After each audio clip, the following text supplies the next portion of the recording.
Dry cough, सूखी खांसी। एकदम से खांसी आ रही है लेकिन उसके साथ कफ नहीं आ रहा है। एकदम से सीना बजना चालू हो गया है। कभी कभी तो खांसते खांसते सीने में तेज दर्द होना चालू हो जाता है। इस तरीके की खांसी हो रही है लेकिन खांसी के साथ बिल्कुल भी कफ निकल के नहीं आ रहा है। अगर ऐसा हो रहा है तो आपको किन किन चीजों को घर पर रहते हुए ही फॉलो अप करना है। बिल्कुल ठीक हो सकती है यह समस्या। विद इन 3 डेज आपको 70-80% आराम हो जाएगा, घर पर ही सिर्फ कुछ घरेलू उपचार लेते हुए। क्यों होती है यह कफ की समस्या?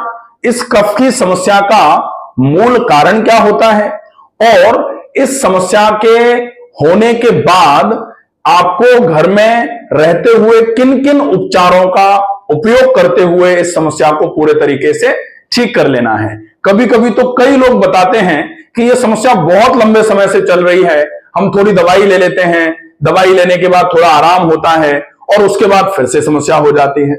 तो अगर आपके साथ भी ऐसा हो रहा है, इस वीडियो को अंत तक जरूर देखें ताकि आपकी ये एलर्जी के कफ की प्रॉब्लम जो है इसको पूरे तरीके से आप समाप्त कर पाएं।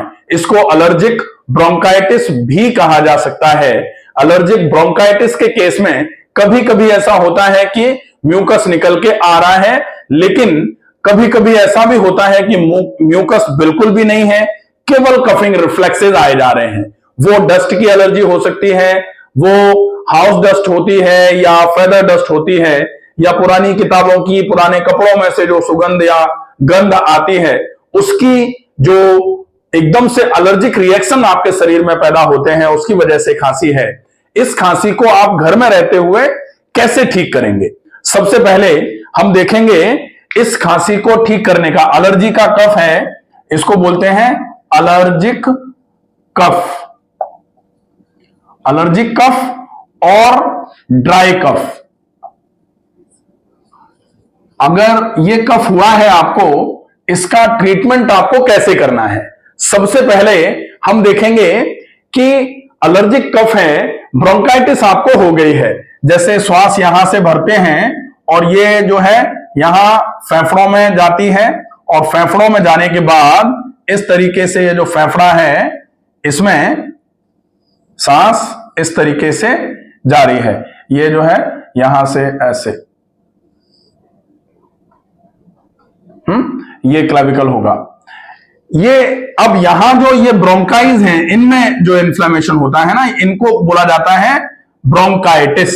यहां जो होते हैं ना ब्रोंकाइज, इनमें ब्रोंकाई में आइटिस, ब्रोंकाइटिस एलर्जिक है, इसलिए इसको एलर्जिक ब्रोंकाइटिस बोला जाता है। अब करना क्या है? सबसे पहले नंबर पर आपको क्या करना है कि नाक जो है, जैसे ये होती है आपकी नाक, ये लेफ्ट ये राइट मान लेते हैं। अब क्या है, आपको इस नेजल कैविटी की अच्छे तरीके से धुलाई करनी है। अच्छे तरीके से धुलाई करने के लिए आपको सबसे पहले, अगर संभव हो जाए, आपने कहीं किया हुआ है पहले और आप सीख सकते हैं, तो जल नैति का अभ्यास कर लीजिए। जल नैति बहुत ही सिंपल सा प्रोसेस है। हल्का गुनगुना पानी, उसमें थोड़ा सा नमक डाल करके आपको जल नैति का पॉट आता है, उसमें नाक में इधर से पानी डाल करके इधर से पानी को निकालना है, फिर इधर से पानी डाल करके इधर से पानी को निकाल लेना है। अगर आप ये प्रोसेस करते हैं तो बहुत अच्छे तरीके से नेजल क्लीनिंग हो जाएगी। नेजल क्लीनिंग हो जाएगी। नाक की म्यूकोसल मेम्ब्रेन पर जो भी एलर्जिक रिएक्शन कराने वाले सेंसरी चीजें हैं, उनको थोड़ी सी क्लीनिंग मिल जाएगी। डेफिनेटली वहां से नेजल क्लीनिंग का अभ्यास जब आप करेंगे तो आपकी इस एलर्जी में बहुत अच्छे तरीके से आराम होना चालू होगा, पहला। दूसरे नंबर पर ये जल नैति के बाद में आप करेंगे, जल नैति के बाद में आप नाक को अच्छे तरीके से छिड़क लें। अगर आपको ये एलर्जिक कफ हो रहा है, आप इन चीजों का उपयोग करिए, बहुत अच्छा लाभ होगा। यहां ये धुलाई हो गई, इसके बाद में फिर आप नाक को अच्छे तरीके से नाक को छिड़कना क्यों? क्योंकि अब आपने नाक की धुलाई कर ली अच्छे तरीके से गर्म नमक पानी से, उसके बाद नाक को अच्छे तरीके से आपने ब्लो कर लिया, नेजल ब्लोइंग कर ली।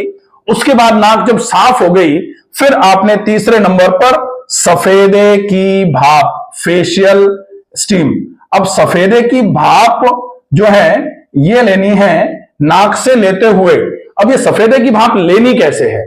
जनरली स्टीम इनहेलेशन जो है वो बहुत इफेक्टिव माना जाता है। सामान्य तौर पे बच्चों को जब बहुत ज्यादा ऐसी समस्या होती है, कफिंग रिफ्लेक्स आ रहा है या कोल्ड हो रहा है या निमोनिया जैसी चीजें आ रही हैं, ऐसे समय में नेबुलाइजेशन कराया जाता है। बड़ों को भी नेबुलाइज करवाया जाता है जब ज्यादा समस्या आ रही है। तो यही नेबुलाइजेशन तो है फेशियल स्टीम। लेकिन फेशियल स्टीम हम करते रहते हैं और उसके बावजूद भी आराम नहीं होता। कब आराम होगा, कैसे फेशियल स्टीम करनी है, इसके लिए बहुत जरूरी है आपने फेशियल स्टीम करने के लिए एक पतीले में पानी ले लिया। इस पतीले में पानी लेकर के आपने या तो इसमें जो सफेदे के पत्ते आते हैं इन पत्तों को तोड़ मरोड़ करके इसमें डाल दिया, और अगर पत्ते नहीं मिल पा रहे हैं तो नीलगिरी का तेल आता है। नीलगिरी का तेल, नीलगिरी मतलब वही सफेदा, तो नीलगिरी का तेल ले लिया। 4 बूंद तेल आपने इस पानी में डाला और पानी को अच्छे तरीके से उबाला। जब पानी को उबाला तो इसमें से ऐसे करके भाप निकलना चालू हो जाती है। अब जब इसमें से भाप निकलना चालू होगी, ऐसे समय में आप एक बड़ी सी तौलिया ओढ़ करके फिर वो भाप नाक से लेते हुए, अब नाक से लेते हुए कहां तक पहुंचाओ? फेफड़ों के वायु कोषों तक पहुंचाओ, ब्रोंकाइस तक पहुंचाओ। हम क्या करते हैं, तो वो पूरी सांस भर ही नहीं रहे हैं अंदर तक, जब तक स्टीम जाएगी ही नहीं, स्टीम को इनहेल आप करके ब्रोंकाइस तक पहुंचाओगे ही नहीं, तो ब्रोंकाई में चिपका हुआ कफ निकल करके बाहर नहीं आएगा। ब्रोंकाई में पहुंचा हुआ अलर्जन निकल करके बाहर नहीं आएगा। कफ अगर नहीं आएगा तो म्यूकस नहीं निकलेगा। अगर अलर्जन चिपक गया है तो अलर्जन जब तक बाहर निकल के नहीं आएगा तब तक ड्राई कफ होता रहेगा। ऐसी कंडीशन में आपको क्या करना है? स्टीम इनहेलेशन करना है। लेकिन अब कैसे करेंगे इस स्टीम इनहेलेशन को? स्टीम इनहेलेशन के लिए आपको क्या करना है? एक बार में 5 सेकंड, एक बार में 5 सेकंड श्वास को भरना है। श्वास को भरना है 5 सेकंड तक। जब आप सांस भर रहे हैं, स्टीम के ऊपर आपने मुंह किया तौलिया ओढ़ करके, और 5 सेकंड तक आपको सांस को भरना है। धीरे धीरे धीरे धीरे श्वास भरते गए। डीप इनहेलेशन, श्वास भरी भरी भरी भरी और यहां तक पहुंच गई। श्वास भरी भरी भरी भरी और यहां तक पहुंच गई। अब जब यहां तक पहुंच गई तब फिर आप सांस को धीरे से छोड़ दीजिए। फिर आप दूसरी बार 5 सेकंड तक श्वास भरिए, यहां तक पहुंची, श्वास को छोड़ दीजिए। फिर 5 सेकंड तक श्वास भरी, धीरे धीरे करके छोड़ दीजिए। इस 5 सेकंड तक श्वास भरने और छोड़ने की क्रिया जो है, इसको आप 30 बार तक कम से कम करिए। 30 बार तक अगर 5 सेकंड की श्वास भरते छोड़ते हैं तो 5 सेकंड में आपने श्वास भरी और 1 सेकंड में सांस को मुंह से या नाक से कैसे भी करके छोड़ दिया। अब आप इसको करने में लगभग आपके कुछ नहीं तो 3-3.5 मिनट तो लग ही जाने हैं। 3-3.5 मिनट का एक बार का ये प्रोसेस रहेगा स्टीम इनहेलेशन का। आप इस प्रोसेस को करिए, देखिए कैसे ड्राई कफ खत्म नहीं होता है। डेफिनेटली खत्म होना चालू हो जाएगा। अगर मान लो ये नीलगिरी का तेल नहीं मिलता सर हमको, तो नीलगिरी का तेल हमने देखा लेकिन नहीं मिल पाया, ऐसी कंडीशन में हम क्या कर सकते हैं? नीलगिरी के तेल की जगह हम विक्स का उपयोग कर सकते हैं, या कार्बोल के कैप्सूल आते हैं वो पानी में फोड़ करके डाल सकते हैं, उसकी भाप ली जा सकती है। तो बहुत अच्छे तरीके से ये प्रोसेस आपके काम में आने वाला रहेगा। इसको कर लिया। अब जैसे ही भाप लेंगे तो कुछ छूटेगा। अब एकदम से कफिंग रिफ्लेक्स करते हुए, अच्छे तरीके से नेजल ब्लो करते हुए नाक को और गले को अच्छे तरीके से साफ कर लीजिए। तो ये हो गई सफेदे की भाप। अब इसके बाद चौथे नंबर पर जो हमें उपयोग में लेना है वो क्या रहेगा? चौथे नंबर पर जो इलाज रहेगा वो होगा, सफेदे की भाप के बाद नाक को हमने दोबारा छिड़क लिया अच्छे से, फिर नस्य करेंगे। नस्य मतलब नाक में गाय का घी। आप 2-2 बूंद डाला, 30 सेकंड नाक पे अच्छे तरीके से मालिश कर ली, उसके बाद 2-2 बूंद फिर से डाला, फिर से अच्छे तरीके से 30 सेकंड के लिए मालिश कर ली। ये नस्य हो जाएगा। और नस्य के बाद फिर आप करेंगे डीप ब्रीदिंग, लंबी गहरी श्वास भरना और भरी गई श्वास को बहुत धीरे धीरे करके छोड़ना।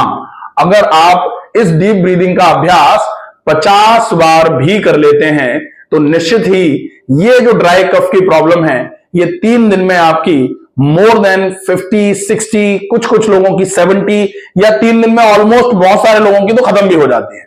तो अगर आप इस प्रोसेस का प्रॉपर तरीके से फॉलो अप कर सकते हैं, डेफिनेटली आपकी ड्राई कफ की समस्या बिल्कुल क्लियर हो जाएगी, कोई दिक्कत नहीं है। आशा है ये वीडियो आपके काम आएगा। ज्यादा से ज्यादा ऐसे लोगों तक इस वीडियो को पहुंचाएं जिन्हें ड्राई कफ की प्रॉब्लम है या जिनके जानने वालों को ड्राई कफ की प्रॉब्लम है। उनको इस वीडियो में बताई गई बातों का फॉलो अप करके डेफिनेटली आराम होगा। अगर फिर भी कहीं कोई चीज समझ में नहीं आई है या कोई प्रश्न आपका है, आप कमेंट बॉक्स में प्रश्न लिख के पूछ सकते हैं, आपके प्रश्नों का उत्तर दिया जाएगा। स्वस्थ रहिए, सुरक्षित रहिए। धन्यवाद।